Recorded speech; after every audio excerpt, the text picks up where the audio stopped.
Verse 2 of Hebrews 12 tells us that Jesus endured the cross for the joy that was set before him.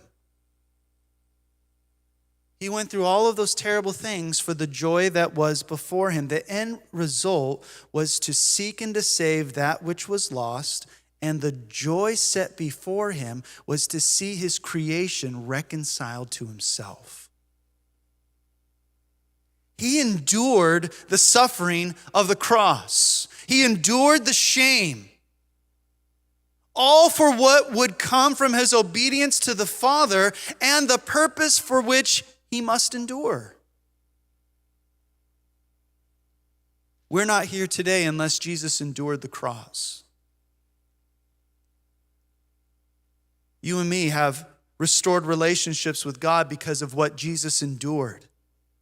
In Romans 8:18, it says, "For I consider," Paul writing to the church in Rome said, "For I consider that the sufferings of this present time are not worthy to be compared with the glory which shall be revealed in us." Romans 8:28 says, "For I know that all things work together for good to those who love God, to those who are called according to his purpose." When you look unto Jesus as you run your race, when you look unto Jesus, the one who has gone before you, you will find that God will take all of the difficulties of this life and he will use them for your good. I don't know how he does it, but he does. Every single time. And even though every single time they turn out for the good, the next time one comes around, I'm always in that same place. Like, are you kidding me?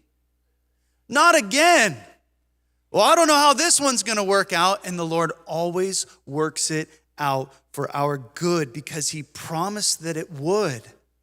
And so I look to Jesus' perspective. Jesus' perspective on enduring the cross and despising the shame, it means that he didn't like it.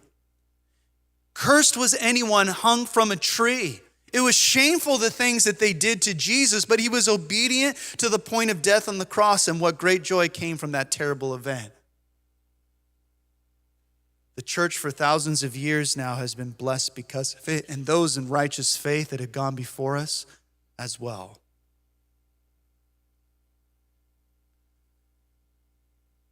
Often in church, you don't want to talk about, in some places, sin or difficulties or challenges, but I think you are doing a great disservice because life is full of challenges and problems.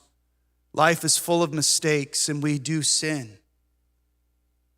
39 it says, "Yet in all these things we are more than conquerors through him who loved us.